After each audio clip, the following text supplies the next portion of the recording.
Hey, how's it going, everybody? Charlie Wilson here, aka Sinister Charlie. Welcome back. Hi. Yeah, we've got some more Fat Electrician to look at. Portly Electron, chicken-powered nuclear landmine. I don't said submarine. It would make sense. Not this chicken stuff, not this landmine stuff. It would be submarines, obviously.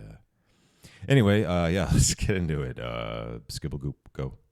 The chicken-powered nuclear landmine. That'll get their attention. It did. Right. All right, here's the deal. Once upon a time on April 1st, 2004, the British government, a.k.a. America Original Recipe, came out and declassified a bunch of documents from the Cold War. Among those documents were those pertaining to Operation Blue Peacock, more commonly referred to as the chicken-powered nuclear landmine. Sure. And I know what you're thinking. April 1st is April Fool's Day. Clearly, this was an April Fool's joke. Right? Wrong. So wrong, in fact, that the head of the National Archives had to come out like a week later and release another statement saying, and I quote, "The civil service does not do jokes," which is honestly probably the most British thing I've heard in my entire life. To come out on April Fool's Day with a straight face and not as an April Fool's joke, saying, "Hey guys, we spent a bunch of your tax." Sorry if I'm a little out of it. I just woke up, so you could tell that my voice is a lot deeper when in the morning, and yeah, I'm very sore.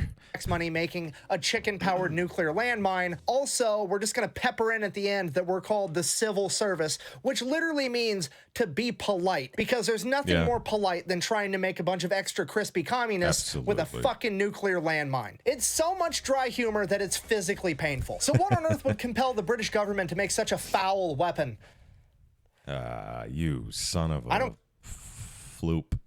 Care. I'm proud of that dad joke. I think it was impeccable. Jesus Christ. You're doing it. You're doing it, buddy. You got it. Real quick, this video does have a sponsor because, well, we're talking about killing animals, which means that PETA will be coming after me with their cool, clammy, iron-deficient hands. Touch me! Get your slimy souls off me! So this video is brought to you by AccuFire Technology. They've got all different types of optics. They've got red dots. They've got variable zoom rifle scopes. I just picked one of those up for myself. They even have this super cool clamp-on thermal optic that I got to shoot last time I was down in Texas. So if you are looking for any of those things, I would highly recommend AccuFire Technology. Back to the video. Anyways, it's all because it was the Cold War in the 1950s. Germany was still split in two. The wall was still up. The Iron Curtain was still drawn. There was East and West, hungry and fed, you know, the whole shtick. So naturally, Great Britain, just like the US, was coming up with all kinds of ridiculous strategies on how to stop Soviet expansion should it come to that. And one of the ideas they had was to have a nuclear minefield. And for a nuclear minefield, you need nuclear mines. So they took apart one of their nuclear bombs, stuck it in a mine, bada bing, bada boom, you have the nuclear landmine. This thing was going to be buried 35 feet deep all along the border, and it was going to generate a 10 kiloton explosion that would blow a 640 foot in diameter crater where each landmine was. Basically, Great Britain was going to blow up anybody anywhere remotely near it, and then they were going to have a radioactive moat between them and communism. Now, because the landmines were going to be 35 feet underground, the only way they knew how to reliably detonate them was going to be to use a timer. So they were going to have these 35-foot holes pre-dug. They were going to have the landmines there and ready, and then whenever the Soviets were advancing, they would set the landmines to explode in a week, throw them in the hole, bury them, and retreat, and then the Soviets would take over that area, and 1 week later, they'd get blown up. However, the problem with that was 35 feet below ground was too cold and too wet, and it was going to cause the electronics to prematurely detonate the warhead unpredictably. So the clock idea was out, so what do? You got to keep it warm, you got to keep it airtight, and you got to have it on some kind of... sorry, warm and airtight.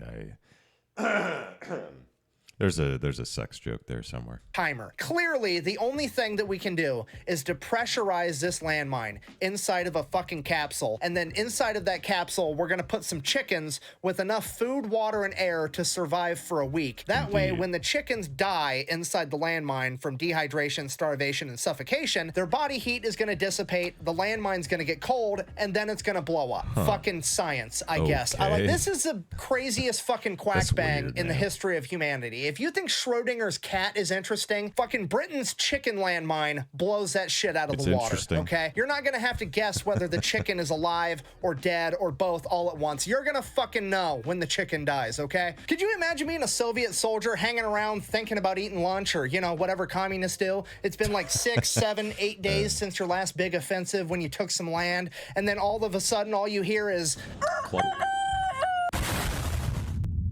Should have used ducks. Did it, Patrick! We saved the city! I would pay so much money to have been in the meeting when somebody suggested using chickens to keep underground nuclear landmines warm. Like, what was the logic that went into that? Like, I mean, fuck it, they keep eggs warm. They should work, right? Thankfully for all of us, however, these weapons were never actually used because somebody with some common sense chimed in and was like, hey, maybe we shouldn't be leaving nuclear booby traps all over West Germany. And then apparently everybody came to their senses, said, yeah, that's probably a good idea. I presume they're like, all right, but I'm watching you. I don't know. Muscle memory then kicked in for the British because they took the only remaining prototype and put it inside of a museum. So yeah, that's it. That's really all I got. I guess in conclusion, even death tastes like chicken. Thank you for watching. Best way to support the channel is go buy some merch at thefatelectrician.com. Quack bang out. Bing bang boop boop. We found out about chickens. They can be good bombs, I guess. I don't know what else to say. This is weird. Stop looking at me. I feel weird. Okay. I just woke up, man. I don't know. I'm feeling silly. There you go.